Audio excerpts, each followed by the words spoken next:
मेरा नाम है दानिश मकसूद है, आप देख रहे हैं मेरा यूट्यूब डॉन न्यूज़ एडिटोरियल्स। अच्छा, जो हम डॉन का ओपिनियन कर रहे हैं वो है डेमोक्रेसी इन रिट्रीट, और इसके राइटर हैं वो हैं डॉक्टर मलिहा लोधी। ठीक है। अच्छा, पहले हम इसका टाइटल देख लेते हैं और फिर हम आगे इसको डिस्कस करते हैं। Democracy in retreat. डेमोक्रेसी हो गया जमहूरियत, रिट्रीट रिट्रीट होता है कोई चीज़ जो आगे ना जा रही हो, प्रोग्रेस ना कर रही हो, पीछे आ रही हो ना। तो बेसिकली बता रहे हैं कि जमहूरियत जो है ना वो पनप नहीं रही, फल फूल नहीं रही। एक तरीके से एक धचका लगा है जमहूरियत को। और वो किस तरीके से है, वो इस तरीके से है कि इन्होंने बताया कि किस तरीके से हमारे पास ये इदारों में जो है ना वो हमें क्लैश देखने को मिल रहा है। ठीक है। अभी हम इसको देखेंगे किस तरीके से। अब सबसे पहले तो ये बता रहे हैं कि जी जो गवर्नमेंट और सुप्रीम कोर्ट के दरमियान हमें जो कॉन्फ्रंटेशन देखने को मिली है, उसने धकेल दिया है मुल्क को एक बहुत ही ख़तरनाक और अनप्रिडिक्टेबल फेज़ में। और जो पॉलिटिकल क्राइसिस है, सियासी बुरान है, उसमें क्या है, इजाफा हो गया है।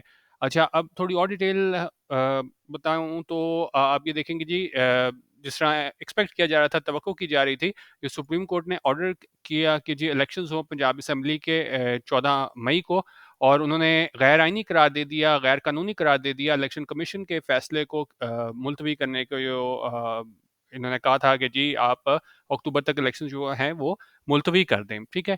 अच्छा, तो जब सुप्रीम कोर्ट ने ये ऑर्डर किया कि पंजाब असेंबली के इलेक्शन जो है आप 14 मई को कराएं, तो हमें क्या है, हुकूमत में और जुडिशरी में अ, टकराव नजर आया। ठीक है।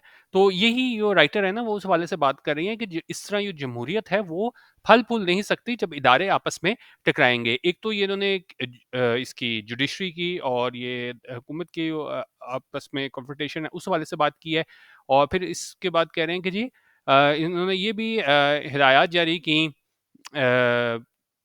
गवर्नमेंट को, इसमें कोर्ट ने, कि जी आप फंड्स मुहैया करें ईसीपी को और यकीनी बनाएं सिक्योरिटी प्रोविंशियल इलेक्शंस के लिए। अच्छा, अब इसमें कह रही हैं राइटर कि Supreme Court judgment upheld the constitution even if the procedure it adopted provoked controversy and criticism।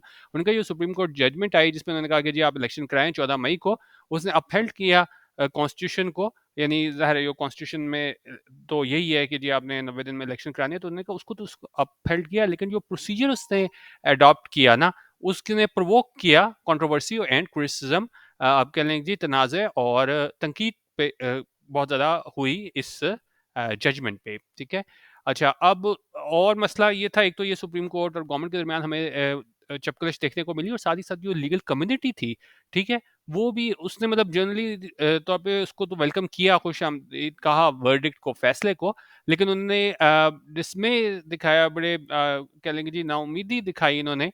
ये जो internal division expose in the process, जो हमें इसमें अदलिया के अंदर हमें हो दरारें नजर आई, जिस तरह हमें डिसेंटिंग ओपिनियन देखने को मिले जजेस के। फिर उन्होंने कहा कि भई आपने किस तरह जो सुप्रीम कोर्ट के चीफ जस्टिस हैं ममता बंदयाल, उनको आपने सारी सुओ मोटो पावर्स दी हुई हैं, फिर उसके बाद बेंच कॉन्स्टिट्यूशन करने की आपके सारी उनको पावर्स दी हुई हैं। तो आपस में तो हमें इदारों में टकराव नजर ही आया, लेकिन जुडिशरी के अंदर भी वह दरारें थी, हमें वो देखने को मिली। तो ये सारी चीजें मिल के क्या कर रही हैं, ये डेमोक्रेसी इन रिट्रीट हो रही है कि हम आगे नहीं जा पा रहे। क्योंकि अगर ट्रू सेंस ऑफ डेमोक्रेसी हो तो हर इदारे जो है ना वो अपनी लिमिटेशन में काम करें, लेकिन आपस में हमें क्या है, ये कॉन्फ्रंटेशन देखने को मिल रही है। ठीक है।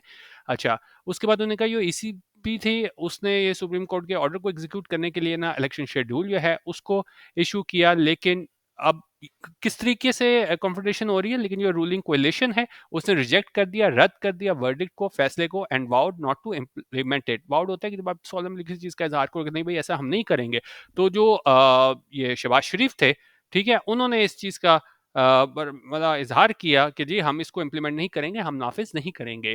Prime minister Shahbaz Sharif struck a defiant note in the National Assembly calling the judgment a murder of justice। ठीक है, इसको हाईलाइट करें, इंपॉर्टेंट चीज़ है कि प्राइम मिनिस्टर शहबाज शरीफ ने क्या किया, struck a defiant note. Struck a defiant note, यहाँ पे हमारे पास क्या आ जाएगा, एक मिनट, यहाँ पे हमारे पास कि मतलब उन्होंने बिल्कुल अपना जो एक स्टांस था वो उसमें लिया कि आप कहते हैं ना, आप एक्सप्रेस करो, कम्युनिकेट करो अपने पर्टिकुलर ओपिनियन में बड़े पक्के तरीके से। तो वो बड़े उन्होंने बड़ा बर्मला इजहार किया नेशनल असेंबली में कि ये हमारे पास जो जजमेंट है वो क्या है, मर्डर ऑफ जस्टिस है, इंसाफ का कत्ल है। The law minister warned that it would worsen the political and constitutional crisis, और लॉ मिनिस्टर ने उन्होंने खबरदार किया कि ये वर्सन कर देगा, खराब कर देगा सियासी और आईनी जो बहरान है उसको और ज़्यादा गंभीर बना देगा। PMLN called on the chief justice to resign. अच्छा, एक और बात जो है कि जी पीएमएल एन ने है ना वो डिमांड की चीफ जस्टिस से कि वो रिजाइन कर दें, इस्तीफा दे दें। So did it's alliance partner PPP, और साथ ही साथ जो है ना इनके पार्टनर थे अलायंस पार्टनर पीपीपी, उन्होंने भी कहा कि भाई ये चीफ जस्टिस हैं वो क्या है रिजाइन करें, इस्तीफा दें। Heads of the ruling coalition declared Apex Court's decision would be resisted in all forums, including Parliament. और जो heads of ruling coalition थे, सारे सरबराह थे पार्टीज के, उन्होंने डिक्लेयर किया कि जो सुप्रीम कोर्ट का फैसला आया है उसको रेजिस्ट किया जाएगा, यानी उसको नहीं माना जाएगा, उसकी कंप्लायंस नहीं होगी तमाम फोरम्स में, जिसमें पार्लियामेंट भी शामिल है। The Assembly then adopted a resolution against the Supreme Court's ruling and urged the Prime Minister not to comply with it. और Assembly ने अडॉप्ट किया रेजोल्यूशन को, करारदाद को सुप्रीम कोर्ट के फैसले के अगेंस्ट, और जोर दिया प्राइम मिनिस्टर को कि वो इसको कंप्लाई ना करें, यानी कि ये इनको ऑर्डर आया है कि जी आपने इलेक्शन कराने हैं, इसको ना माने। It also asserted that provincial and general elections should be held at the same time. और इस चीज़ पे भी उन्होंने जोर दिया कि वो provincial general elections हैं वो मुनक्किद कराए जाएं सेम टाइम पे। Since the Punjab and KP assemblies were dissolved with this opposition in January, the PDM government did all it could and deployed every alibi to avoid giving a date for elections. उन्होंने कहा क्योंकि वो पंजाब और KP assemblies जो हैं उनको ख़त्म किया गया था अपोजिशन की जानिब से जनवरी में, तो पीडीएम गवर्नमेंट ने तमाम वो हरबे आजमाए जो वो कर सकते थे ताकि जो है वो इलेक्शन से बचा जा सके। The ECP fixed October 8 as a date for the polls, which was then challenged in the apex court, और जो एसीपी थे उसने अक्टूबर 8 की डेट जो है ना वो फिक्स की थी इलेक्शंस के लिए, जिसको चैलेंज किया गया था एपेक्स कोर्ट में, यानी सुप्रीम कोर्ट में। Even before the ruling, Sharif and his ministers went on the offensive to subject the Chief Justice to pressure and insist on a full court bench to hear PTI's petition. और उन्होंने कहा यहाँ तक कि इसके ruling के फैसले से पहले ही वो शरीफ उसके मिनिस्टर्स थे वो बड़े उन्होंने वेट ऑन द ऑफेंसिव हो गए, यानी बड़े जारहाना रवैया अपनाया, और उस पर उन्होंने चीफ जस्टिस को प्रेशराइज करने की कोशिश की और इंसिस्ट किया, जोर दिया कि जी फुल कोर्ट बेंच है उसकी तश्कील दी जाए ताकि सुनी जाए पीटीआई की पिटिशन। अच्छा, अब कह रहे हैं with the government's declaration of non-compliance with the Supreme Court's decision, the two are on a collision course. ठीक है, बहुत इंपॉर्टेंट लाइंस ओपिनियन की कि उनका जो गवर्नमेंट ने डिक्लेयर किया है कि जी नॉन कंप्लायंस सुप्रीम कोर्ट के डिसीजन के भाई हम नहीं पूरे करेंगे, सुप्रीम कोर्ट का फैसला आया इलेक्शन से मुतालिक, the two are set on a collision force. तो दोनों इदारों में हमें क्या देखने को मिल रहा है, कोलिजन कोर्स है, हमें आपस में इनकी मतलब ये क्या है, स्मूथ पाथ पे नहीं जा रहे, टकराव देखने को मिल रहा है, एक टकराव के रास्ते पे दोनों ये चल पड़े हैं। और इसी को आप लिंक करते जाएं, वो हमारे पास ओपिनियन का टाइटल है कि डेमोक्रेसी इन रिट्रीट। ठीक है, क्योंकि इदारे जब आपस में एक दूसरे के खिलाफ इस तरह नबरदाजमा होंगे तो यकीनन डेमोक्रेसी है वो फले फूलेगी नहीं। ठीक है, this compounds the political chaos in the country and the already fraught situation created by institutional clashes between the executive and presidency, between the Supreme Court and ECP, and now with the executive and legislature at loggerheads with the judiciary. उन्होंने कहा ये compound कर देता है, सूरत हाल को और ज़्यादा गंभीर बना देता है, ये पॉलिटिकल क्योस है, सियासी अफरा तफरी है, उसको और ज़्यादा गंभीर बना देता है मुल्क में। और पहले ही हमारे पास फ्रॉड सिचुएशन है, एक ऐसी सिचुएशन जो कि आप कह लेंगे अनडिजायरेबल नहीं है, सूटेबल नहीं है, तो उसको और ज़्यादा जो है इसको गंभीर बना देता है। और किस तरह ये क्रिएटेड बाय इंस्टीट्यूशनल क्लैशेस। ठीक है, पूरे ओपिनियन की क्रक्स यही है कि इदारों का आपस में जो क्लैश हो रहा है, जो टकराव हो रहा है, उसकी वजह से जो है वो डेमोक्रेसी जो है वो फल फूल नहीं रही। अब किस किस के दरमियान है इसको हम देख लेते हैं। अच्छा, उसके दरमियान कह रहे हैं, एक तो हमारे पास ये है, किधर गया, यहाँ पे हमारे पास एग्जेक्टिव और प्रेसिडेंसी। ठीक है, यहाँ पे हमें टकराव देखने को मिल रहा है। फिर सुप्रीम कोर्ट, ईसीपी, ये आपस में जो है हमें वो देखने को मिले एक दूसरे के खिलाफ।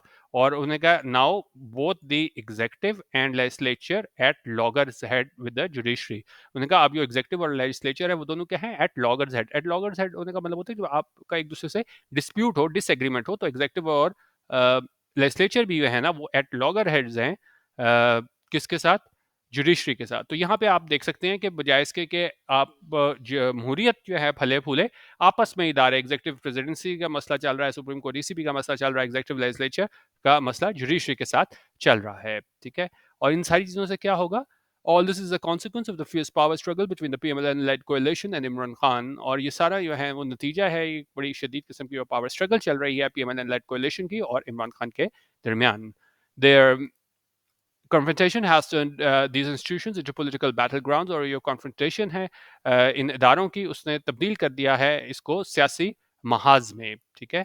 Political disputes have assumed the form of legal battles, और ये political disputes हैं, मतलब सियासी मसाइल थे, सियासत दान बैठ के आपस में सॉल्व करते, वो उसने इख्तियार कर ली है शक्ल लीगल बैटल्स की, यानी कोई भी चीज़ होती है वो सारी जाके अदालत में तय होती है, तो ये पॉलिटिकल डिस्प्यूट्स थे वो क्या हैं, लीगल बैटल्स बन चुके हैं। अच्छा, इसको हम थोड़ा देख लेते हैं। ये हमारे पास जो पॉलिटिकल डिस्प्यूट्स हैं वो क्या हैं, लीगल बैटल्स बन चुके हैं। अच्छा, और कह रहेंगे जी, issues including the election day that should have been resolved by dialogue and mutual accommodation between political leaders landed in courts, placing them under unprecedented pressure। और उनका issues थे, जिस तरह ये जो इलेक्शन डेट से मुतल्लिक सवाल था उसको रिजॉल्व किया जाना था, किया जाना चाहिए था, हल किया जाना चाहिए था डायलॉग के जरिए, एक दूसरे से मिल बैठ के पॉलिटिकल लीडर्स के दरमियान, और लेकिन ये फैसला भी क्या है, कोर्ट्स में चला गया है, और उसमें ज़ाहिर है कोर्ट्स में भी इनको और ज़्यादा ऐसा प्रेशर इनको सामना करना पड़ा है जैसा पहले माजी में नहीं करना पड़ा, अनप्रेसिडेंटेड प्रेशर का सामना करना पड़ा है। And when courts give their rulings, one or the other side accuse them of bias and partisanship, और जब कोर्ट्स जो है ना वो अपने फैसले दे देती हैं, रूलिंग दे देती हैं, तो एक ज़ाहिर है जिसके भी अगेंस्ट फैसला जाता है वो दूसरे को एक्यूज करता है बायस का, कि जी आपने क्या है जानबदारी दिखाई है और पार्टिसनशिप दिखाई है, आपने वो फैसला है वो क्या है तासुब की बुनियाद पे किया है, मेरिट पे नहीं किया है, ठीक है। अच्छा, अब सही चीज़ों का ये ज़िक्र करके कि जिस किस तरह इंस्टीट्यूशन आपस में है ना वो क्लैश, हमें क्लैश देखने को मिल रहा है, तो उन्होंने कहा इन सारी चीज़ों का क्या मतलब होगा पाकिस्तान की डेमोक्रेसी के लिए, ठीक है। ये बहुत इंपॉर्टेंट सवाल पूरे ओपिनियन में, कि अगर इस तरह इदारे करेंगे आपस में एक दूसरे से क्लैश करेंगे, तो इसका क्या असर है, क्या मतलब होगा पाकिस्तान की जमहूरियत पे, डेमोक्रेसी पे। The political deadlock and breakdown of politics when political disputes are no longer resolved by political means have left democracy in a dysfunctional state। उनका जो political deadlock है, breakdown है politics का, और उनका जो सियासी मसाइल हैं वो नहीं हल किए जाएंगे, आप कह लेंगे जी सियासी तरीकों से, उसने डेमोक्रेसी को क्या है डिसफंक्शनल स्टेट में ले गई है, यानी कि क्या है ऑपरेशनल नहीं है, सही तरह से फंक्शन नहीं कर रही जमहूरियत डेमोक्रेसी। अब डेमोक्रेसी को क्या चीज़ चाहिए होती है, democracy requires give and take, compromise and consensus to make it work. अब डेमोक्रेसी में तो जी आपको गिव एंड टेक होता है, कॉम्प्रोमाइज होता है, कंसेंसस होता है, ठीक है, आप इसमें एक दूसरे की बात सुननी पड़ती है, फिर आपको एक पॉइंट पे आके जो है वो एग्री होना पड़ता है, ताकि जमहूरियत जो है ना वो आगे फल फूल सके। बट लेकिन जब when polarization and searing divides make this elusive if not impossible, democracy is undermined। तो लेकिन देखा जब polarization होती है, searing divide होती है, वो इसको elusive बना देती है, अगर ना भी इम्पॉसिबल ना भी हो तो इसको elusive बना देती है, डेमोक्रेसी इज अंडरमाइंड, तो फिर डेमोक्रेसी है जमहूरियत है वो क्या है, अंडरमाइन होती है, इसकी जो हैसियत है उसमें कमी आती है, ठीक है, क्योंकि ज़ाहिर है जब ये सारी चीज़ें होंगी तो आप ये नहीं कह सकते कि मुल्क में जमहूरियत फल फूल रही है। Toxic politics and extreme intolerance has created an environment inimical to democracy and is eroding any semblance of a democratic culture। और इनका जो टॉक्सिक पॉलिटिक्स है और ये शदीद जो है ना अदम बर्दाश्त है, उसने एक ऐसा एनवायरनमेंट बना दिया, ऐसा माहौल बना दिया है जो कि क्या है उसके मतलब उसमें डेमोक्रेसी आगे चल नहीं सकती, वो उसके अगेंस्ट है और वो एरोड कर रहा है, ख़त्म कर रहा है any semblance of democratic culture. तो किसी भी किस्म का जमहूरी कल्चर पनपने से इसको रोक रहा है, ठीक है। अच्छा, और साथ साथ पीटीआई पे तनकीद करें, with पीटीआई's unwise decision for its lawmakers to resign from the National Assembly, Parliament's lower house is oppositionless and has become dysfunctional as a result। अभी कहेंगे वो पीटीआई का जो है ना गैर दानिशमंदाना फैसला था कि उसमें उन्होंने अपने लॉ मेकर्स को कहा था कि वो रिजाइन कर दें, इस्तीफा दे दें नेशनल असेंबली से, तो उन्होंने कहा पार्लियामेंट का लोअर हाउस है वो ऑपोजिशन लेस है और वो एक क्या है डिसफंक्शनल बन चुका है, यानी कि सही तरह काम नहीं कर रहा नतीजे के तौर पर। Moreover, the ruling coalition has hardly used it for legislation in the public interest। और मजीद ये कि जो रूलिंग कोalition है उसने ना के बराबर जो है ना वो इस्तेमाल किया है इसको लेजिस्लेशन के लिए पब्लिक इंटरेस्ट में। इंस्टेड इट बजाय इसके it has become a vehicle for the government in its political war. तो उन्होंने कहा बजाय इसके कि आप इस्तेमाल करते अपनी जो आपकी जो आपका जो ऐवान है उसको इस्तेमाल करते आप पब्लिक इंटरेस्ट के लिए लिटिगेशन बना के, अब वो क्या बन चुका हुआ है, वो बन चुका हुआ है जरिया गवर्नमेंट के लिए एक पॉलिटिकल वॉर का, and is now being used against the judiciary. और अब इसी ऐवान को इस्तेमाल किया जा रहा है जुडिशरी के खिलाफ। The resolution rejecting the Supreme Court verdict and aggressive speeches denouncing it in the Assembly is testimony of this. और उन्होंने कहा ये जो रेजोल्यूशन है जिसमें उन्होंने रिजेक्ट किया सुप्रीम कोर्ट के फैसले को और जो एग्रेसिव स्पीचेस है बड़ी जारहाना तकरीर थी जिसमें शदीद मजम्मत किया गया डिसनाउंस किया गया असम्बली में वो यह है इसकी टेस्टमनी है इस सारी चीज़ की वो इस चीज़ का वाजे सबूत है.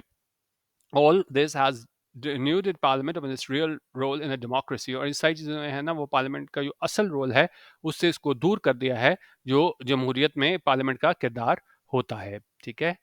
अच्छा अब आगे कह रहे हैं जी the essence of democracy lies in the strong institutions whose independence and decisions are respected by all political actors. उन्होंने कहा जो एसेंस है डेमोक्रेसी का जमहूरियत का वो ये है कि जी स्ट्रॉन्ग इंस्टीट्यूशंस हों मजबूत इदारे हों.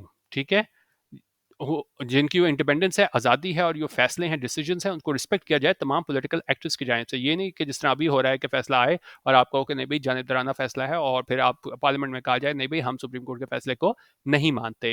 But today, with state institutions in the vortex of the raging political conflict, they are increasingly driven by internal divisions, Supreme Court, with their decisions being contested. लेकिन आज कल हम अगर देखें तो जो स्टेट इंस्टीट्यूशन है वो क्या है पॉलिटिकल कॉन्फ्लिक्ट के धारे में है और वो इंटरनल हमें डिविजन्स देखने को मिल रही हैं जिसमें सुप्रीम कोर्ट के उन्होंने हवाला दिया है कि उनके जो फैसले हैं उनको कॉन्टेस्ट किया जा रहा है कि कहा जा रहा है कि भाई उसको हमने नहीं मानना. How differences among judges of the apex court play out may have lasting implications for its credibility.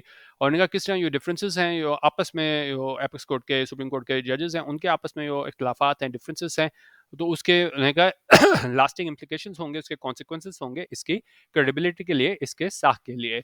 अच्छा ECP के वाले से क्या बात कर रहे हैं as for the ECP which stepped beyond its mandate and committed a constitutional transgression its role has made it the object of public controversy.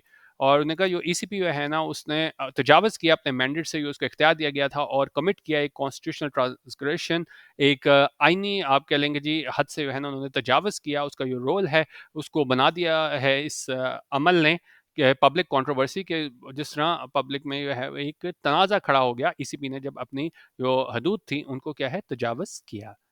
If these institutions serve as the infrastructure of democracy, their erosion and lack of cohesion for one reason or another leaves democracy weakened.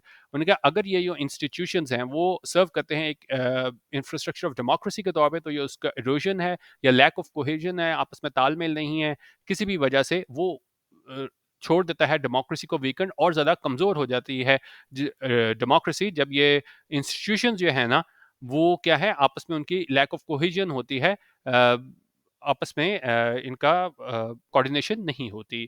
Polarization and political turmoil are taking their toll on the country's institutions and exposing them to risk of breakdown. और ये polarization है political turmoil है सियासी अफरा तफरी है उसकी वजह से जो मुल्क के इदारे हैं और उनको एक्सपोज वो एक्सपोज हो रहे हैं रिस्क ऑफ ब्रेकडाउन के मतलब सारी जो भी गवर्नमेंट मशीनरी है वो क्या है ब्रेक डाउन हो रही है इस वजह से क्योंकि आपस में इदारों का क्लैश है.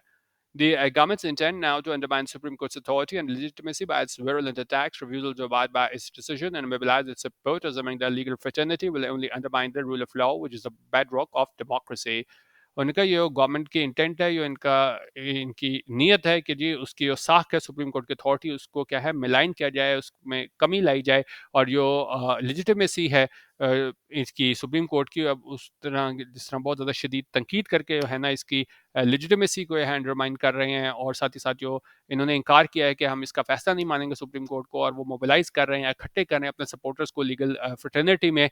ठीक है ये सारे जो काम कर रहे हैं वो सिर्फ अंडरमाइन करेगा इसकी हैसियत को ख़त्म करेगा और ये रूल ऑफ लॉ है उसको ख़त्म करेगा which is the bedrock of democracy. और यही बेसिक चीज़ है हमारे पास डेमोक्रेसी में जमहूरियत में कि रूल ऑफ लॉ होना चाहिए. लेकिन जिस तरीके से हमें यहाँ पे देखने को मिल रहा है कि सुप्रीम कोर्ट की अथॉरिटी को चैलेंज किया जा रहा है और उसकी लेजिटिमेसी को तनकीद करके तो ये अंडरमाइन करेगा रूल ऑफ लॉ का जो कि एक बुनियादी जुज़ है डेमोक्रेसी का.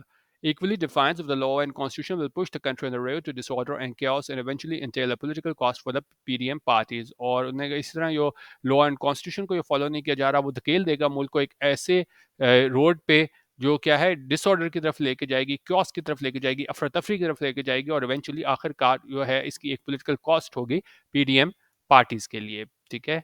अच्छा और साथ कह रहे हैं कि जी this conduct unremitting political maelstrom as well as a standoff between the pillars of state pose a rising threat to Pakistan's fragile democracy. उन्होंने कहा ये जो conduct है जो आप कह लेंगे जो unremitting political maelstrom है. Unremitting क्या होता है? कोई ऐसी चीज़ relentless हो, लगातार हो, ठीक है. और उनका जो political maelstrom है एक ऐसी सिचुएशन जहाँ पे क्या है टर्मोइल हो, टर्बुलेंस हो और साथ ही साथ जो हमें पिलर्स ऑफ स्टेट के दरमियान आपस में क्लैश देखने को मिल रहा है, ये एक खड़ा कर देता है एक खतरा पाकिस्तान की कमज़ोर democracy के लिए, fragile democracy के लिए.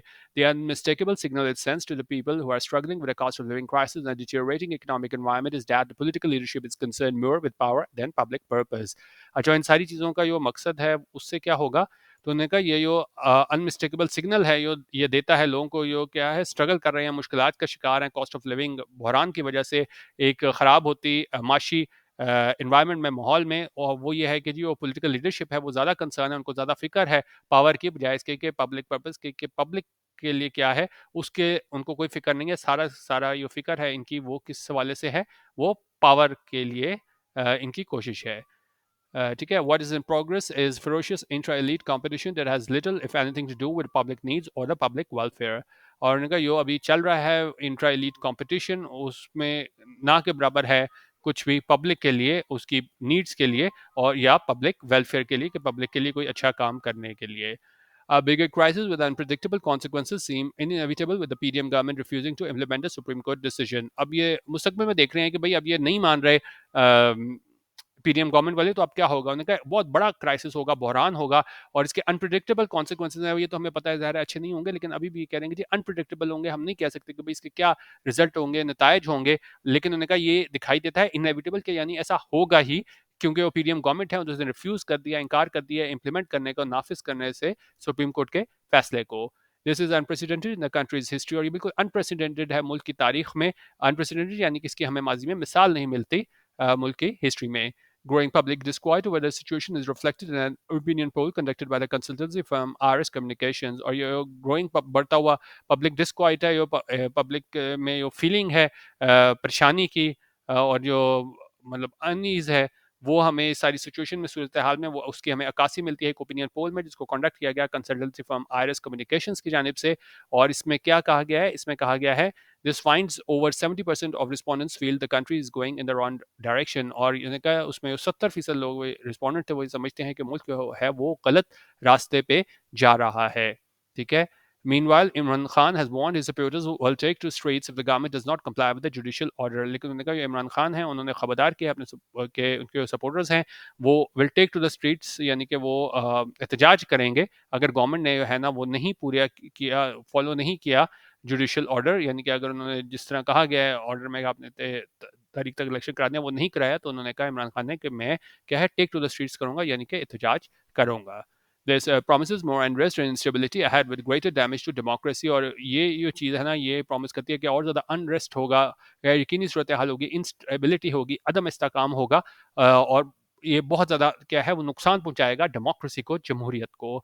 It also risks reducing democracy to a mere shell shorn of a substance. और ये भी मतलब बिल्कुल जो डेमोक्रेसी है उसको क्या है रिड्यूस कर देगा mere shell shorn of substance की जानिब. ठीक है. तो बेसिकली यहाँ पे इन्होंने बताया हुआ है पूरे ओपिनियन में राइटर ने कि किस तरीके से डेमोक्रेसी है वो फल फूल नहीं रही क्योंकि इदारों का हमें आपस में क्लैश देखने को मिल रहा है खासतौर पे सुप्रीम कोर्ट की जजमेंट आने के बाद. ठीक है. तो हमारा आज का ओपिनियन. बाकी हमारा DM editorial WhatsApp group join करना हो जहाँ हम daily editorial video PDF highlights और दूसरा CSS PMS related material share करते हैं तो आप 0312 419 1070 यहाँ पे व्हाट्सएप करके 200 रुपीज़ ईजी पैसा पर मंथ में हमारे पेड व्हाट्सएप ग्रुप का हिस्सा बन सकते हैं. वीडियो देखने का बहुत शुक्रिया. अल्लाह हाफिज़. पाकिस्तान जिंदाबाद.